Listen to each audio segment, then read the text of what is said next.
Today, I couldn't be more excited. I am going to be talking with Mitali Perkins, whose classic novel, Rickshaw Girl, is about to be released or adapted and released as a major motion picture. Mitali Perkins, how are you today? I'm doing very well. Thank you, Robert. Thanks for having me on the show. I'm excited to be here. I couldn't be more thrilled that you're here. This is going to be a lot of fun. For the uninitiated who haven't been watching YouTube videos of you, who didn't just stay up last night reading Rickshaw Girl and getting pumped up, remind esteemed audience who you are. Yes, my name is Mitali Perkins, and if you forget Mitali, just think of tamale and switch it around. So that's a helpful mnemonic. I was born in India, and we immigrated here when I was 7 years old.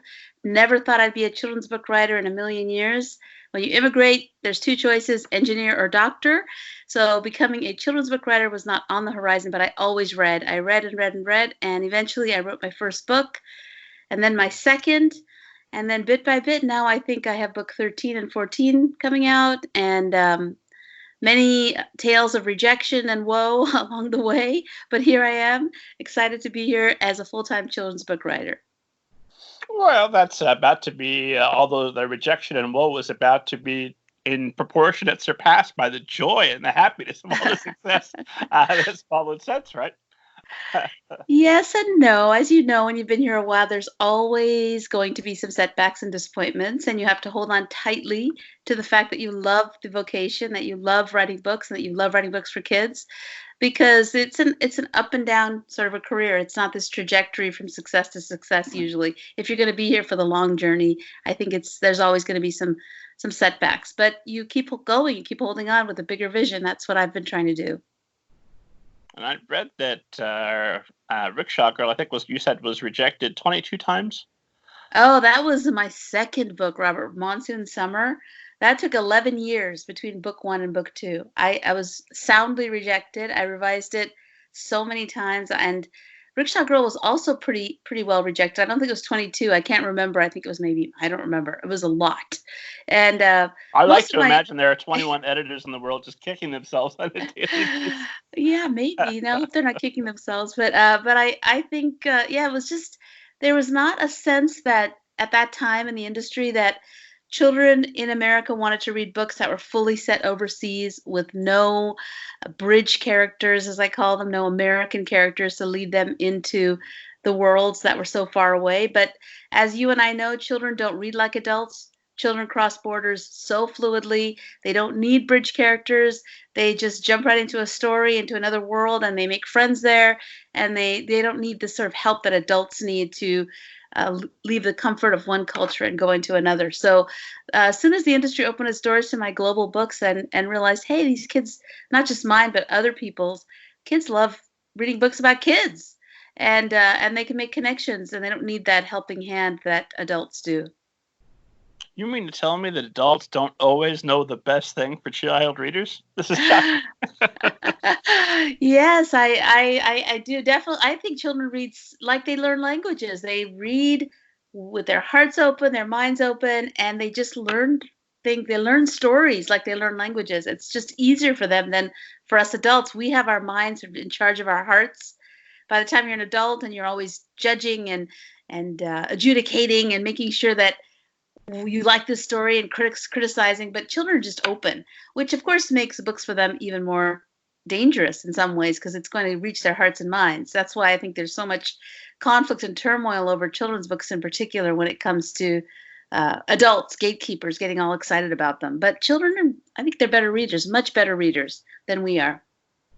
Well, plus you have the advantage that one, at any given point, they're presumably the largest segment of the population. Yes, there's a boatload of them. It must feel like that to you with your little guy. My kids are grown, so I don't feel like I have as many kids around as I used to. I miss having kids around all the time, but yeah, there's definitely children always coming forward, always ready to have stories, and there's nothing like a good story to shape a child for life. So we've got to keep our minds to the task. So what during all the time being rejected for, you said 11 years between first and second book, and then you're still facing some closed doors along the way.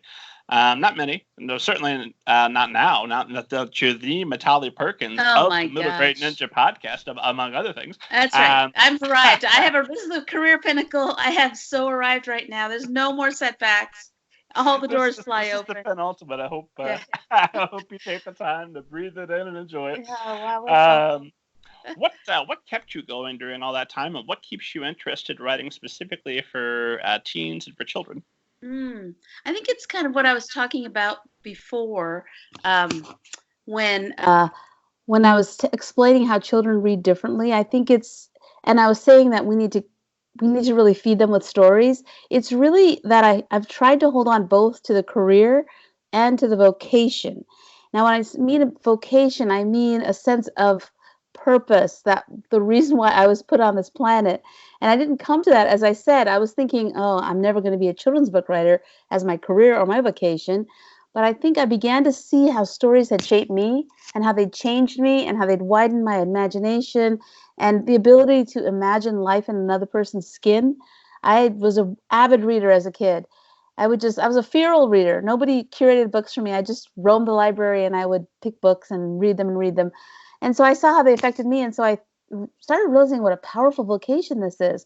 So I think the sustaining of my life as a children's book writer, all these years, I don't know, Robert, where you were in 1993 when my first book came out. Maybe you were in middle school yourself, perhaps, but I've been writing a long time. And so the sustaining of it comes from holding on tightly to that vocation. This is what I love to do. This is how I want to serve the planet. So that when you get the career setbacks, the rejections, the poor reviews sometimes, the not winning the awards, the book that goes out of print, all those things will come as you in your career, and there can be disheartening. But if you feel that sense of mission and call and purpose, then you can keep going. So that's kind of how I've been able to feed a career that has a lot of bumps by really coming back to that sense of purpose that fuels my vocation.